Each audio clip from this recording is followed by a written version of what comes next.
اب مولا علی کی محبت میں غلو کیا چیز ہے اس کو سمجھ لیجئے. میں اس غلو کی کچھ جہتیں آپ کے سامنے رکھ دوں تاکہ ہم گمراہی سے بچیں اور ایسے لوگوں کو پہچان سکیں جو شرارتیں کر رہے ہیں, جو محبت کے نام پر لوگوں کو گمراہ کر رہے ہیں. مولا علی کی محبت میں غلو کا مطلب یہ ہے کہ آپ کو تمام اصحاب سے افضل سمجھنا. محبت میں غلو تمام اصحاب سے, یعنی شیخین کریمین سے بھی افضل سمجھنا یہ نہیں ہے. عقیدہ یہ ہے کہ شیخین کریمین یعنی ابو بکر و عمر رضی اللہ عنہما سب سے افضل ہیں. پھر اس کے بعد اس پر تو اجماع ہے, اور اس کے بعد امت کی اکثریت یہ کہتی ہے کہ پھر عثمان غنی رضی اللہ عنہ ہے, اور پھر چوتھے نمبر پہ حضرت علی رضی اللہ عنہ. اور یہ معاملہ اتنا اہم ہے کہ میں پہلے بھی کئی دفعہ بتا چکا ہوں کہ خود حضرت علی رضی اللہ عنہ کا یہی عقیدہ تھا, آپ کا بھی یہی عقیدہ تھا, اور آپ کوڑا ہاتھ میں رکھ کر کے فرماتے تھے کہ جو مجھے شیخین سے افضل قرار دے گا میں اسے مفتری, کذاب, جھوٹے آدمی کی, تہمت لگانے والے آدمی کی حد لگاؤں گا اور سزا دوں گا اور کوڑے ماروں گا. یہ بات آپ ارشاد فرماتے, اور یہ کثیر راویوں سے یہ بات روایت ہو کر آئی ہے, جس کے لیے امام ربانی مجدد الفسانی رحمۃ اللہ علیہ نے اپنے مکتوبات میں لکھا کہ یہ متواتر کے درجے میں پہنچی ہوئی ہے. یہ بات حضرت علی سے اس قدر منقول ہے. یہ تو بات واضح ہے کہ سیدنا علی رضی اللہ عنہ اس بات کو بالکل برداشت نہیں کرتے تھے کہ کوئی آپ کو ابو بکر و عمر سے افضل قرار دے. اور کیا لوگ نہیں جانتے کہ آپ نے خود ارشاد فرمایا کہ جب خلافت کا دور آیا اور بیعت کا مرحلہ شروع ہوا تو آپ نے یہ فرما کر, یہ اعلان کر کے بیعت کی کہ میں اس شخص کے ہاتھ پہ بیعت کیوں نہ کروں جسے رسول اللہ صلی اللہ علیہ وسلم نے ہماری نمازوں کا امام بنا دیا ہے. اگر اس سے افضل کوئی شخص ہوتا تو اسے امام بنایا جاتا.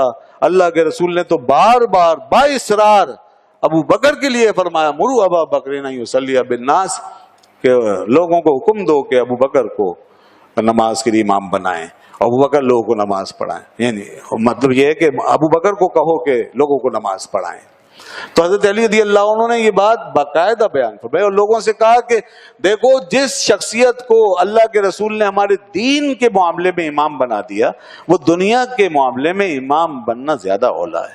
یہ تو دنیا کا معاملہ ہے, اب جو خلافت ہے, سیاست ہے, حکومت ہے, تو اس میں بدرجہ اولا وہی امامت کریں گے اور وہی ہمارے خلیفہ ہوں گے. تو یہ آپ کا موقف تھا. تو غلو جو ہے وہ ایک تو یہ ہے.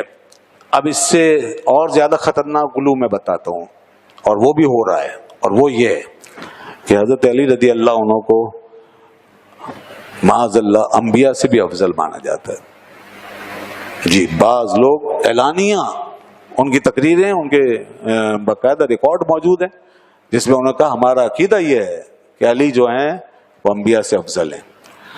دیکھیے ابھی تک تو یہ گمراہی تھی, جو میں نے ابھی غلو بتایا وہ گمراہی ہے, اور اب یہ جو غلو ہے یہ کفر ہے. اس کے بعد ایمان نہیں رہتا, یہ قطعی معاملہ آ گیا, بہت سخت بات ہے یہ.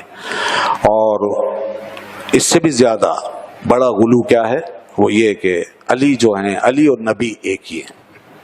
اس سے بڑا غلو پھر یہ کہ آپ صلی اللہ علیہ وسلم کے برابر قرار دیتے نا, انبیاء سے افضل, اور پھر اس کے اوپر آپ صلی اللہ علیہ وسلم کے برابر. جیسے میں نے شروع میں بتایا کہ بعض احادیث سے یہ معنی نکال لیا کہ علی اور نبی ایک ہی ہیں, ایک ہی تصویر کے دو رخ ہیں. اور اس سے بھی بڑا غلو, اب یہ غلو کی آخری حد ہے, یہ غلو کی آخری حد ہے, اور وہ یہ ہے کہ علی خدا ہے. علی خدا ہے, زمین پر علی ہمارا خدا ہے, معاذ اللہ. یہ اس سے بڑا غلو اور نہیں ہو سکتا. اور اگر آپ کہیں کہ پوچھیں کہ کون اس طرح کا عقیدہ رکھتا ہے, تو اس وقت بھی نصیریہ فرقہ جو ہے, جو شام میں موجود ہے, ملک شام میں نصیریہ کے نام سے یہ فرقہ آج بھی اس عقیدے کا قائل ہے. تو نصیریوں کا یہ عقیدہ ہے کہ حضرت علی رضی اللہ عنہ معاذ اللہ خدا ہیں, خدا کے برابر ہیں. تو اب کیا رہ گیا؟ تو اسی لیے دیکھیے وہ باتیں پہلے کر دی گئیں کہ ایسا نہ کرنا ورنہ ہلاک ہو جاؤ گے. تو سیدنا علی رضی اللہ عنہ کے معاملے میں ہمیں ان چیزوں کو دیکھنا ہوگا, اور لوگوں کی باتیں جب ہم سنیں حضرت علی کے بارے میں اور اہل بیت اطہار کے بارے میں, تو ہم یہ دیکھ لیں کہ اس کے منہ سے یہ غلو جو ہے یہ تو نہیں ٹپک رہا کہیں, یا پھر اگر کوئی دوسرے مذہب کا حامل ہے جیسے ناسبی ہوتے ہیں تو پھر وہ بغض اس کے منہ سے وہ زہر کی طرح نکلے گا. بغض بھی نکل سکتا ہے, اس میں بھی فرقے ہیں, جیسے ناسبی کہلاتے ہیں, جن کو ناسبی کہتے ہیں. اور غلو جو ہے یہ بھی آپ دیکھیں گے, اور یہ غلو غالی کر رہے ہیں. اب چاہے وہ کوئی بھی صاحب ہوں, چاہے وہ سید صاحب ہوں, بھائی کوئی سادات ہوں, وہ اپنے آپ کو کہیں میں علی کا بیٹا ہوں, تو علی کا بیٹا ہونے کا یا سید ہونے کا یہ مطلب ہے کہ تم جو چاہو کہتے پھرو. کیا حضرت علی کی محبت اور ان کا احترام تمہارے ہاتھ میں دے دیا گیا ہے کہ اب تم اس کو جس طرح چاہو ڈھال لو؟ اس کا عقیدے ایمان سے کوئی تعلق نہیں ہے. کیا حضرت علی رضی اللہ عنہ نے کسی نسب کی بنیاد پر اپنا مقام حاصل کیا ہے, یا یہ سب کچھ دین کے تابع ہے؟ سارا پرابلم یہ ہے کہ جب دین کے دائرے سے نکال کے دیکھتے ہیں لوگ, اس کو ذاتی اور حسب نسب کا مسئلہ بنا لیتے ہیں, تو پھر وہ گمراہ ہوتے ہیں. تو یہ سب دین کے دائرے میں دیکھنا ہوگا. سب سے پہلے جو تعلق ہے ہمارا وہ دینی تعلق ہے. یہاں تک کہ رسول اللہ صلی اللہ علیہ وسلم سے جو اہل بیت کا رشتہ جن ہستیوں کو حاصل ہے وہ بھی دین کی بنیاد پر ہے. ورنہ ابو لہب اہل بیت میں کیوں نہیں داخل ہو گیا؟ ابو لہب کیوں نہیں داخل ہو؟ وہ بھی تو سگا چچا ہے. اور نوح علیہ السلام کے بیٹے سے اللہ تعالیٰ نے یہ کیوں فرما دیا انہ لیس من اہلک؟ بیٹا ہے, وہ فرما رہے ہیں, وہ عرض کر رہے ہیں بار اللہ میری اولاد تو نے وعدہ کیا ہے کہ تیرے گھر والوں کو بچاؤں گا. میں پہلے اس کی تفسیر کر چکا ہوں. تو جواب آیا انہ لیس من اہلک انہ عمل غیر صالح, کہ وہ تمہارا بیٹا نہیں ہے, اس کا عمل بدل گیا ہے, اس کا دین بدل گیا. تو لوگ قرآن کو چھوڑ کے کہاں جا رہے ہیں؟ تو یہ کوئی ذاتیات کا معاملہ نہیں ہے, یہ محض حسب نسب کی بات نہیں ہے. دین ہے پہلے, پھر دین کے دائرے میں ساری چیزیں جو ہیں وہ دیکھی جائیں گی.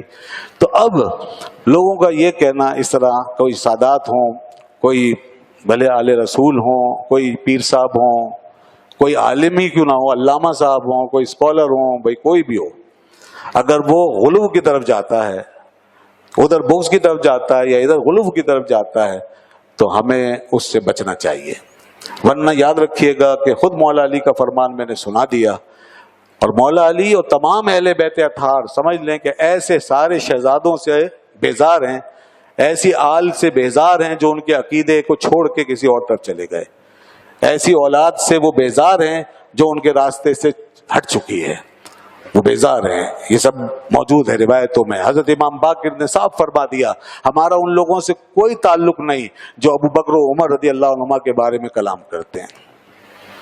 امام باقر یہ تمام آج جو اہل بیت اطہار آل رسول ہیں ان کے امام بھی ہیں اور پوری امت کے امام بھی ہیں. تو کتنا بڑا مقام ہے. لیکن کیا فرما رہے ہیں کہ ہمارا ان سے کوئی تعلق نہیں جو ابو بکر و عمر رضی اللہ عنہما کی شان میں گستاخی کریں. ایسی امام زید نے جو اہل بیت اطہار کے ایک نمایاں فرد ہیں, جب یہ غالی لوگ ان کے ساتھ جڑے اور ان سے بیعت کرنے کے لیے شرط رکھی کہ ابو بکر و عمر پہ تان کریں گے تو ہم بیعت کریں گے, آپ نے فرمایا جاؤ یہاں سے, تم دفع ہو جاؤ, مجھے تمہاری کوئی ضرورت نہیں ہے.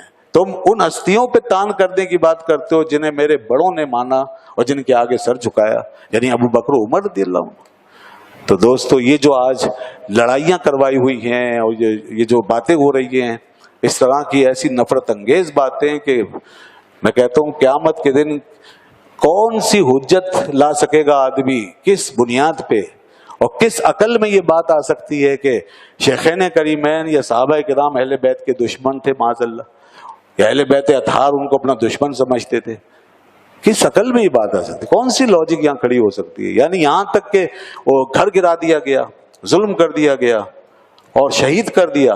یعنی رسول پاک کے لخت جگر سیدہ زہرا رضی اللہ عنہا کو شہید کر دیا. اللہ اکبر. یہ میرے خیال میں اہل بیت اطہار کی اس سے بڑی توہین ہو ہی نہیں سکتی کوئی اور. یہ سب محبت کے نام پہ ہو رہا ہے, یہ سب محبت کے نام پہ ہو رہا ہے. غلو کے دیکھو جی ہماری محبت ہم برداشت نہیں کریں گے جی, یہ سب کچھ ہو گیا. اور لوگ جو ہیں وہ یہ چیزیں دیکھ کر سمجھتے ہیں واقعی صاحب یہ محبت ہو رہی ہے. محبت نہیں ہو رہی, یہ اہل بیت اطہار کی جتنی توہین ہو رہی ہے. اس لیے کہ بتائیے کہ جب ایسا ہو چکا ہو تو پھر کیا غیرت و حمیت اس گھرانے سے بالکل چلی گئی کہ بعد میں انہی سے رشتہ داریاں ہوئی, انہی کے ہاتھوں پر بیعت ہوئی, انہی کے ساتھ سارے معاملات چلے, ان کی شانیں بیان. یعنی غیرت و حمیت کہاں رکھو گے, کہاں دیکھو گے؟ پھر وہ بہادری و شجاعت وہ کہاں رکھو گے؟ شیر خدا کی یہ شان کہ ان کے گھر میں اس طرح لوگ گھس گئے ہوں اور ظلم کر کے چلے گئے ہوں, اور پھر شیر خدا ان کے ساتھ ساتھ چل رہے ہیں.